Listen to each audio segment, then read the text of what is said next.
Hello, Weehawken. The sun is shining and the flowers are blossoming, and that means that it's finally spring. With a new season comes a new KWN special, so here is our Spring Spectacular. Feel free to watch this in your backyard, on your balcony or porch, in a park or even inside. All you have to bring to watch this edition of KWN is your eyes. So sit back and relax. It's going to be a great show.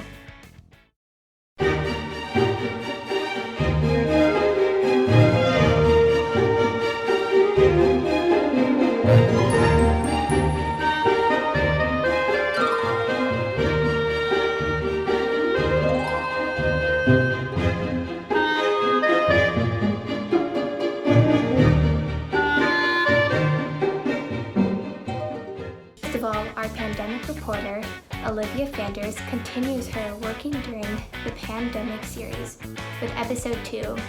This time, she'll be interviewing a restaurant owner and a fitness instructor to find out how they had to adapt to COVID-19. Check it out. Hello viewers, and welcome to episode 2 of Working During the Pandemic. Today I'm going to be interviewing Caroline, a Pilates instructor from Club Pilates West New York, and Lisa, the owner of my favorite restaurant, Barbez in Hoboken. The fitness industry has been affected a lot by COVID-19 by shutting most fitness studios down for months. So I'm going to be speaking to Caroline, a Pilates instructor from Club Pilates West New York, about how the pandemic has affected her.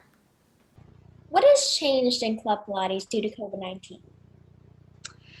So we now have to work out with masks on our face. I would say that's the biggest change that the members and the teachers have found and have kind of had to overcome. At this point, I'm pretty much used to it. If I don't have a mask on my face, I kind of feel a little bit naked, which is silly, but that's definitely the biggest thing. Just a few more, like, people are definitely a little bit more aware of their own spatial awareness, their little bubble. But I'd say the masks are definitely the biggest part of it. Yeah, definitely. I have the same problem. I kind of feel naked when I'm not wearing a mask. So what are some challenges you faced as a fitness instructor during the pandemic? So at the beginning of the pandemic, the studio had to shut down for obvious reasons, and we took the business online. One of the biggest things for me was that in the studio, we work out on equipment, the Pilates reformer, and everybody being at home, we weren't allowed to do that. So we had to switch to mat Pilates, which has similarities, but definitely is a little bit different. And also as an instructor, going from home, I was now having to do all of the movements since it was on a video screen. Whereas when I teach in the studio, I'm basically just instructing, telling people what to do. So I had to figure out how to teach while also sweating and being out of breath. Yeah, that must have been very difficult. So what has gotten better since the studio first opened back up? I would say overall, people are they're just like aware that they're able to be there. So especially when we first opened back up, people were just thankful that we were open, and they were thankful that they had a place to go that was outside of their own home. So I think that people there's a bigger appreciation for it now, just like the little things. Before, like, everybody knew, hey, I can go to the gym when I want to go, and now it's like kind of their safe haven now. It's their one chance to get out of their regular routine. And when did the Pilates studio open back up, and how much? So we reopened the middle of July, and we usually have 12 people per class. When we reopened, we only did 2 people per class. So it was a semi-private group setting. So we were able to really spread people out. And then over time, as restrictions kept lifting, we were able to take that up to 6 people. And now we're back to full capacity, 12 people, but everyone's still spread out. And what are some precautions that clients have to take when in the studio? And have you had any complaints about them? So everybody has to wear a mask. Everybody has to get their temperature taken and receive hand sanitizer upon arrival. And in between classes are a little bit shortened. We wait for one class to completely exit the building before the next group can come in. I would say at this point, people are used to all of those precautions, but definitely for the first few months, there were some people that were trying to push the limit on what those precautions were. So we had some people that just really didn't want to wear their mask or keep it on, and some people that tried to kind of finagle the way that they were wearing their mask. But I think once they realized we were serious about implementing those restrictions, everyone was like, okay, I'm just going to follow the rules so I can do my Pilates class in peace. Well, I'm glad things have gotten better. Thank you Me so too. much. Thank you so much for letting me interview you. Of course. All right, goodbye. Thank you, Olivia. The second part of her interview will be coming up soon. Next up, I will give you a little information about Earth Day. What did you do to commemorate Earth Day last week?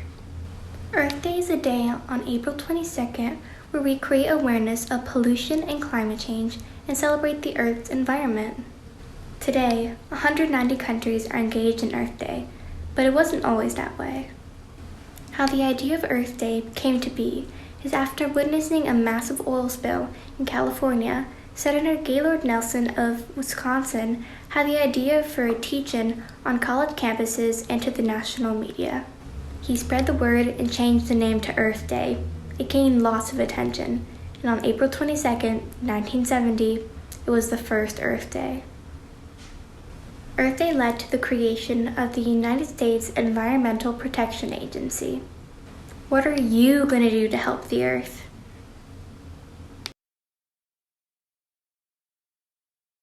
What did the Climate Club do for Earth Day? Hi, Astrid. Thank you. Oh, so good question. What did the Climate Club do for Earth Day? Well, this year we attended a cleanup at the Mill Creek Marsh, and we cleaned up a bunch of debris that was either brought in by different waterways or discarded by people hiking. But we got like a bunch of bags of garbage, and it was really successful. We also like to spread awareness through our videos and through art activism. And this year we introduced Bob, who is our mascot, who is a wind dancer, and he likes to spread awareness through levity and fun.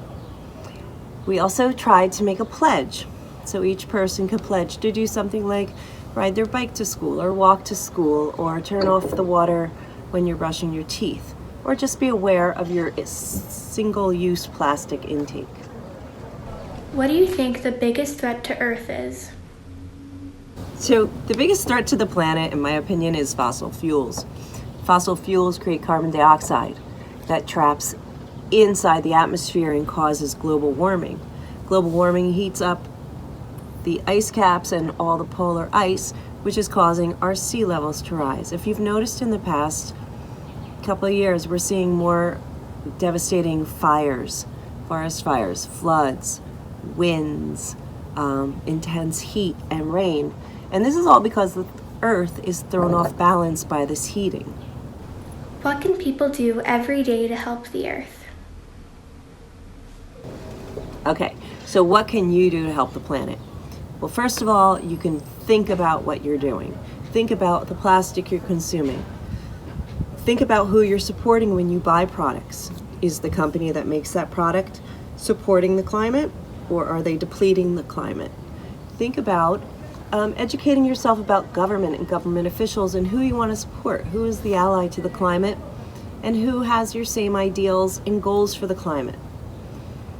So I really think that it's all about educating yourself, and the Climate Club wishes that we all take our part in helping the planet for the future. Thank you, Ms. McFarland.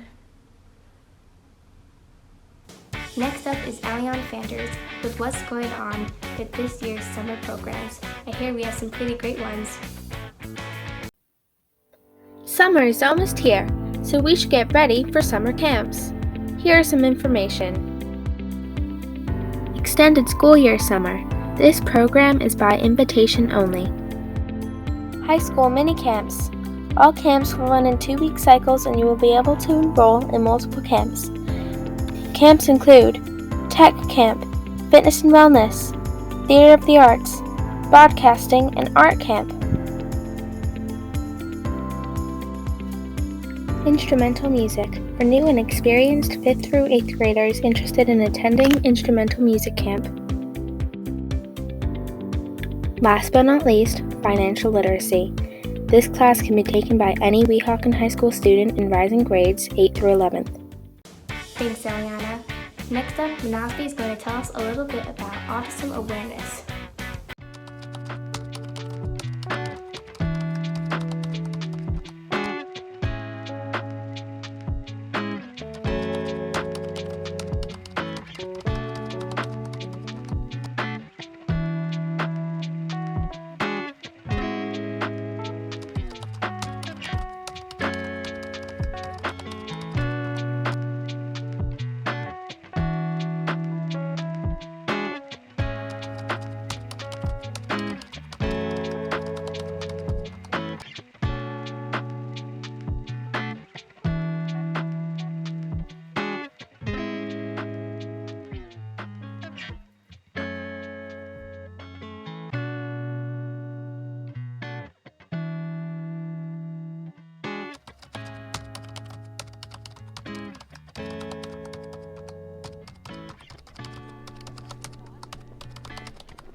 Thanks, Manasvi, for that informative report. Next up is Gabriella with information on the science behind COVID. Let's find out how to survive it and what's going on with the vaccines that are now available. Novel coronavirus has made its way to the United States with a confirmed case. There's currently no vaccine outbreak. The world economy has been rocked by a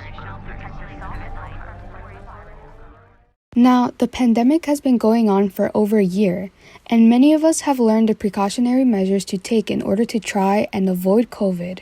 And this is as simple as wearing your mask when you go outside or when you're inside, making sure to social distance, making sure to frequently wash your hands, and to overall keep a clean and safe routine. Alright, now, doing all of this will definitely lower your chance of getting it, but it won't necessarily mean you will never get it because there's still a chance you might get it. Now, another thing you have to do is regularly get COVID test. Make sure you don't have COVID in your system so you can prevent giving it to someone else. And if you do, by any chance, have COVID, make sure to stay home, be quarantined for 2 weeks, and take another test to make sure you don't have COVID anymore. As scientists advance, we now have 3 different brands of vaccines. The first one being Pfizer Biotech, that it's available for 16 and older. Now, you will need 2 shots and they're 3 weeks apart, and you'll be fully vaccinated 2 weeks after your second shot. The next one is Moderna. Now, Moderna is for 18 and older, and it's 2 shots given 4 weeks apart, and you're fully vaccinated 2 weeks after your second shot. Johnson & Johnson is 18 and up, and it's only 1 shot, and you're fully vaccinated 2 weeks after your shot.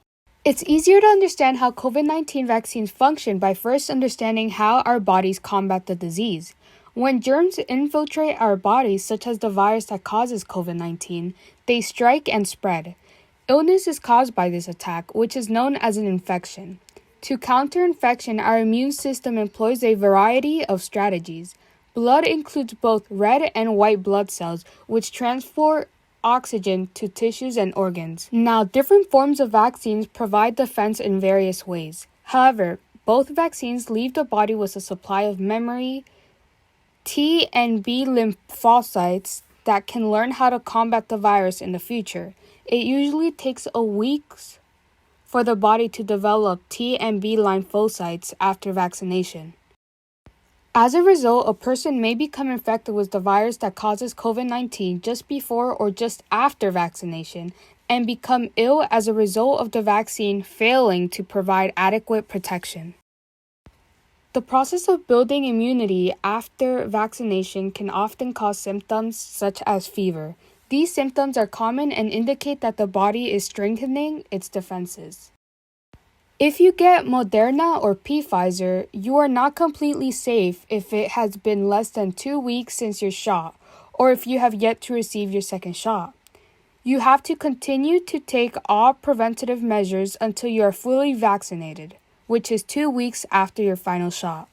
The many precautions you should take to protect yourself and others from COVID-19 is to get vaccinated. COVID-19 protection is important since COVID-19 can cause serious illness or deaths in some people, just how we have seen throughout these few months in quarantine. Being a pandemic entails the use of all available instruments. Vaccines function in conjunction with the immune system to prepare the body to combat the infection if you become infected.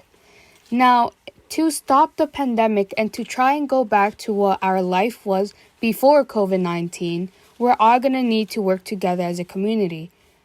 Being safe, always taking precaution no matter what. And if we all get the vaccine, it's a step closer to civilization as it was before. Thanks, Gabby.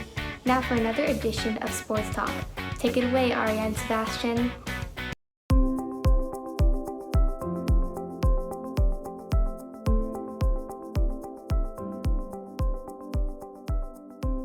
I'm Aria Music, and I'm here to update you on the spring sports season. The WHS boys lacrosse and tennis teams have begun their seasons with home games and practices taking place at the Weehawken Waterfront Field.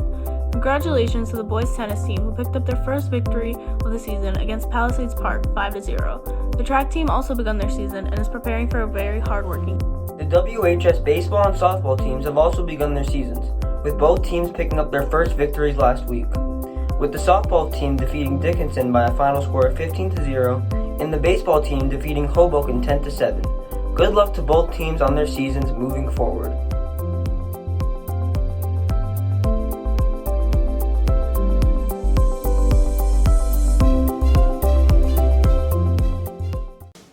It's that time for Angelica's Best. This time we will see 2 great local small businesses here in Weehawken and what they offer to us all. Hello everybody and welcome back to Angelica's Best. Today I'm going to be talking about 2 great local businesses here in Weehawken that we can all support. The first business I'll be talking about is Finders Keepers Boutique. They are actually opening on Earth Day, April 22nd, and their location is 561 Hudson Avenue. Something I really love about this shop is that it has super cool vintage clothing and they have their own sustainable fashion line. I also know that during quarantine, a lot of people had started to find their own style. So this is a great shop to go to if you have found your own style and this is something that you may like. Here are some of their pieces that I found really cool. They also have a Depop and a Twitter and Instagram account that you can go check out. I'll show you.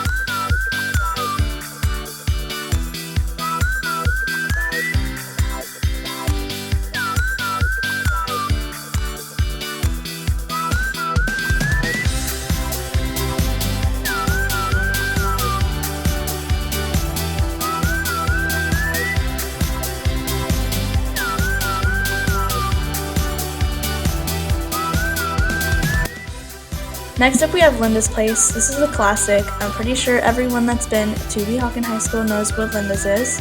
They've recently had their grand reopening and I'm really wishing them the best. I hope that you all continue to support this little business. And here are some of the things that they offer. You can also find them online. They are open Monday through Friday from 7 to 4 p.m. and Saturday from 8 to 3. Their location is 1 Potter Place in Weehawken.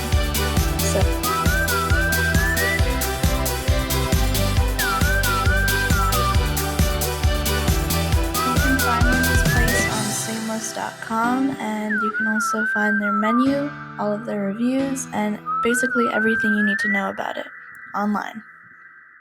Thanks, Angelica. And now finally, we have the second part of Olivia's Working During the Pandemic segment. Take it away, Olivia. Now I'm going to be speaking with Lisa, the owner of a French-Moroccan restaurant in Hoboken called Barbès. So what did you have to do to sort of rework your business so that it worked during COVID-19? Well, we had to reevaluate our entire life in the sense that I was always behind the scenes working from home. I took care of certain aspects of the business, but I was never inside the restaurant on a day-to-day basis. Whereas my husband Omar and his partner were here. Omar took care of the front and Abdullah took care of the back. But then Abdullah was diagnosed with COVID as soon as everything shut down. And that meant Omar was alone. So I jumped in, and the two of us were here by ourselves and with two people in the kitchen from March when they first shut down through June. It was Omar, myself, and Karima and Pedro in the kitchen. And the only way to survive was to do takeout. So we came up with different takeout models that were easy and affordable for families. I know as a mom, we were all stressed at home, how to deal with the kids at school and not being in school, how to deal with not going to the office. And there was shortages in the grocery stores and people were scared to go out. They were scared to go shopping. So we came up with, different specials that were affordable and practical. And that helped us have cash flow. Then when it was time to reopen outdoors only, we had to change our model once again, and it was outdoor seating only. So we had to build a parklet in the middle of the street. And we had to take the restaurant inside and literally recreate it outside on the sidewalks. That meant renting from the city 3 parking spaces on 13th Street. And it also meant asking our neighbors who were graciously acceptable to us pushing our tables a little bit more onto their property. And then we had to come up with different specials, again, to get people to come out and not be scared. We had to change how we treated people. We had to change how we made them feel when they came here. We had to make it a safe place. Wow, so have things gotten better since you first opened back up, and what are they? Yes, things have gotten better, and it's because of the neighborhood. It really is because Hoboken is such a strong community, such a caring community. From day one, from the moment we closed, neighbors were knocking on the doors. What can we do to help? What can we do to make sure you're still here in a year? People came with envelopes for the staff. People came with, they'd order $20 takeout and leave a $20 tip.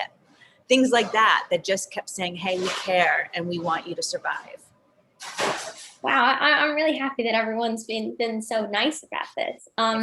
So when did you open back and how much? Like, did you open back inside? When did you open back inside? That kind of thing. Such a blur. Let's see.